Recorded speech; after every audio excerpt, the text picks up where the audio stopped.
Is Vladimir Putin working with Elon Musk to spread disinformation on Twitter? Everything that you say, is it from Russian bots? That's what the European Union wants you to believe.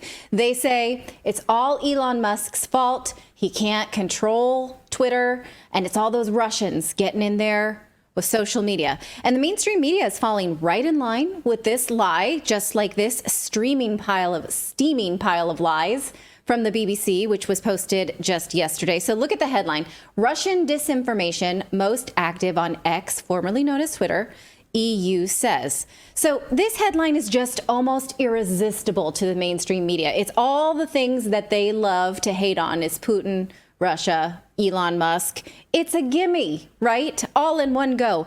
Well, what the EU is saying here is that Elon Musk doesn't have a handle on Russian disinformation, and the BBC is happily going along with it like a good dog. And we know that the EU had it out for Musk from the day he announced that he had bought Twitter. Do you remember this tweet? This is from Terry Breton, a European commissioner. When Elon Musk said the bird is free, they said, oh, in Europe, the bird will fly by our rules. Well, what are the rules for expression in Europe? It's worth noting. Article 11 of the EU's Charter of Fundamental Freedoms guarantees freedom of expression. That's still a thing. Really? Yes. You can do that? It is still a thing written down for European citizens. Not enforced, I guess. Right. Everyone has the right to freedom of expression, and freedom and pluralism of the media shall be respected. Okay. So it's clear that EU politicians don't value freedom of expression as much as the written charters do. With this in mind, watch how European Commissioner Vera Jourova blames disinformation on Twitter directly on Russia. Look at this quote from the headline that I just showed you, the BBC headline saying it's bad. Russian disinformation is really bad, mostly on Twitter. She says the Russian state has engaged in the war of ideas to pollute our information space with half-truths and lies to create a false image that democracy is no better than autocracy. Russia was aiming at a multi-million euro weapon of mass manipulation, she says. The threat was particularly serious because of the war in Ukraine and the upcoming European elections. Okay, how does she know that? How does she know that Russians are really vociferous and active on Twitter? Well, she uses as proof this EU study that was commissioned by the European Union by a disinformation monitoring startup called Trust Lab, which compiled this report, Code of Practice on Disinformation. Incidentally, Trust Lab is a partner with the CIA. So I'm not sure that this report will... Shocking. Wow. Shocking. I know. That's where she's getting her information. Yes. Well, okay, shocking a couple things, right? The European Union decided to use this company that partners with the CIA and that's what they're going to that's what they're going to hang their hat on for disinformation. You don't think there's any bias there? You don't think there's any problem there? Okay. Also, European taxpayers are paying for this report from the CIA. I don't think most Europeans that I speak to, sorry, I have a hair in my mouth. They do not want to be led around by a leash by the United States. I don't think European politicians have got that memo, though, because they're fine to hire this company that has a contract with the CIA. Okay, let's pretend that that's not a bias and just look at what they say, right? Because a lot of times I open these and I was like, well, this? Okay, but you got to read it. You got to see what's there. Let's look at what this study says. It says that they find that misinformation is most discoverable on Twitter. What they mean is, like, can you find it if you search keywords and things like that? And then they give you a ranking versus where you discover it on other social media platforms. Twitter, obviously, having the highest score of discoverability versus Facebook, Instagram, TikTok, and the likes. When are they going to stop calling it Twitter, by the way? I don't know. I mean, I don't know. This report did come out in September this month, so I guess they should. And they're saying that they only studied 3 countries, which was Spain, Poland, and Slovakia. Well, how did they figure this out, that disinformation was very prolific on Twitter? What they did, they tell us, is they took a sampling approach, searching for specific keywords related to current mis- and disinformation topics. Well, they never define those topics, ever. They make us just sort of I was guess. about to ask, what exactly are the topics that are All they give us is that, like, topics around COVID in Ukraine. So we are supposed to trust that what they're saying is misinformation, and we never get the keywords. They also say they ranked disinformation actors, but they don't name them. So we don't know what they mean. They just said, trust us, we know what misinformation is, and we found it the most on Twitter. Can they give us a case study? Because they do not. They don't give us a case study. So the last or 2 weeks ago, when there was that attack on that market in the Donbass, right? Yes. And immediately the Western media came out and said, "See, Russia attacked the market on their own land," right? They attacked their own people. And we had journalists who were there who almost immediately confirmed that it came from Ukraine. The direction of it came from Ukraine. We reported that it came from Ukraine, right? But we would have been labeled misinformation. It took a few days. A week later, the New York Times finally released a report saying that they confirmed it was fired from Ukraine. They confirmed the trajectory. They confirmed it from eyewitnesses. So in that amount of time, they would have probably labeled us as misinformation. And a disinformation actor. Right. Exactly right. So we don't get the search terms. We don't get the parameters at all. We're just supposed to trust that they found it at these rates Right. on Twitter based on their own keywords. Now, that is a bullshit methodology. I have a graduate degree in sociology. I know how to conduct social research. That's not it. You don't hide your methodology. So I'm sorry I cursed, but it's bullshit.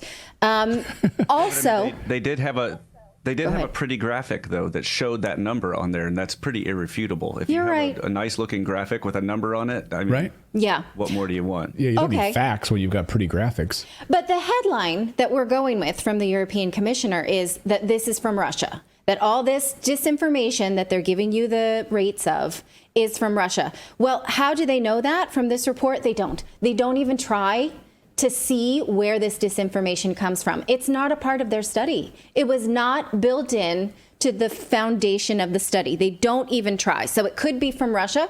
It could be from Atlantis. It could be from Washington. I hope it's from Atlantis. Maybe you can give us some information about where Atlantis is. Yes. That would be fantastic. If we can IP trace them, that Yes. would be nice. So the study doesn't even try to find the source of this. So why is this European commissioner saying it's from Russia? She has no data for that.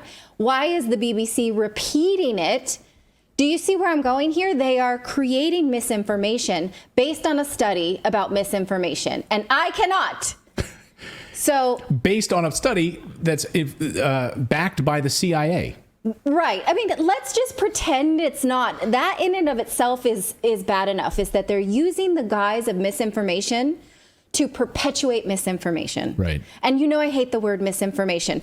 So I don't even know what they mean anymore. What is disinformation, malinformation? They arrested that Right. UK journalist for reporting about Canada, and they called it malinformation. Well, they're What's the using the difference? popularity of this platform of misinformation to tell lies. They don't know that it was from Russia. And in fact, we know from the Twitter files that even when Democrats asked Twitter to give them proof that content that they didn't like was from Russia, Twitter said, we can't find that. We don't see any information that this is Russian-based disinformation. That was before Elon Musk took over. Yes. So that's important to point out that Right. this was not when Elon Musk was in charge. This was under Jack Dorsey's leadership. Right. So journalist Matt Taibbi reported on this because he saw internal communication from Twitter saying, we can't give you what you want, American politician. We know you want to say that this is from Russia. We can't find it. So what did those Congress members do?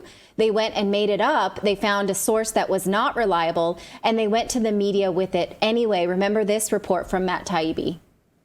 Matt, before you go, real quick, what happened when Twitter said, oh, well, we can't identify Russian bots. We can't identify that this was actually Russian disinformation. That's not what we're finding. Then what did they do to pressure Twitter?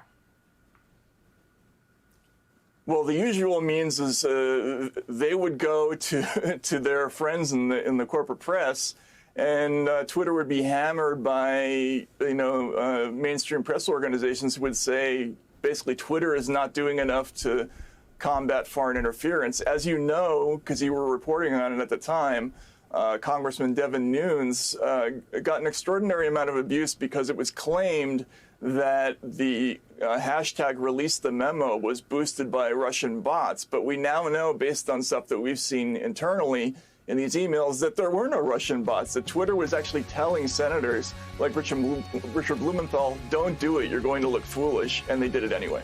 And when they didn't get what they wanted, they went to CNN, the New York Times, Washington Post, and they got stories manufactured against Twitter. Okay, so what we are seeing now in the EU is a carbon copy of that playbook. Is this like, let's make it up. We don't have any data, but we're going to do it anyway. And the mainstream media is just taking it like a bone, and not doing their own research. So what they're telling us is, this is Russian information because I'm telling you, because we commissioned a study, but don't read it yourself. Now, one more problem I have with this Trust Lab story, I mean, so many, but worth highlighting, is that they don't give us this list of keyword topics. So they could have searched natural immunity for all we know. And right now, we should collectively agree that natural immunity is a great way to protect yourself against COVID, right? We know this now, but that was marked as misinformation not too long ago. They also used these, again, disinformation actors, but they don't tell us what it's about. So these topics alone should tell you that this is not a foregone conclusion that these topics here, that disinformation is disinformation. So, they give us just an idea of how that works, but not specifics. And yet the Guardian and the BBC all felt like, yeah, this is good enough. We'll run with it as a headline. Russia is perpetuating fake news on Twitter. It's a cheap shot. We'll take it without even doing any research ourselves, without even looking ourselves. This is lazy journalism, so much so it made me really mad. And so yesterday on Twitter, I called out the BBC for this. And so I posted this, basically a summary of what I've just told you, that this is based on disinformation monitoring startup. I didn't mention the CIA because, you don't want to just throw too many bombs in one tweet. And I just said, this doesn't attribute these accounts to Russia. Laziest journalism ever. Read the report first, dummies. And so look at that tweet. See, that's as cruel as she gets. Dummies. I call them dummies. Dummies. And so look at the headline there. It said Russian disinformation, right? Well, notice the headline today is different. They took out the Russian bit. Is it because I called them out on it? Because maybe I told them they should read the report? I'm not going to give myself that much credit. Yeah, but let's give Redacted credit. Maybe they watched Redacted. That tweet got a lot of engagement. I appreciate those of you who shared it because then they took it down. Other media outlets have not done the same. You can just search for the reach of this story and find lots of Russia still there, only because one politician said it, you guys. It's not part of the data. It's worth noting that this terribly done report is being used to justify the EU Digital Services Act, a law that requires social media to report on how they handle disinformation. Well, they should not be reporting to these people who are perpetuating disinformation. This unequivocally a power grab. The government is trying to control speech on platforms that they can get their hands on. They desperately want to. This is what the Biden administration is trying to do now by appealing to the Supreme Court. We don't yet, as of right now, know if the Supreme Court will take up that case, Missouri versus the Biden administration. I am hoping that they do, so that free speech becomes solidified as an American right. And I'm sad to see it eroded in other Western nations. So let me know what you think of this in the chat below. And it was evened in our chat, says even Linderfell. I'm trying to say your German name correct. If you're German, says Redacted is the best, but the last 2 days the chat has been shut down here in Germany on YouTube. So is Germany censoring our chat? Anybody else from Germany right now? We know that Germany has been doing a lot of that. So let us know if that's been happening in Germany there. Very interesting. Let us know. Thank you so much for watching this segment here at Redacted. We are live every day at 4 p.m. Eastern time.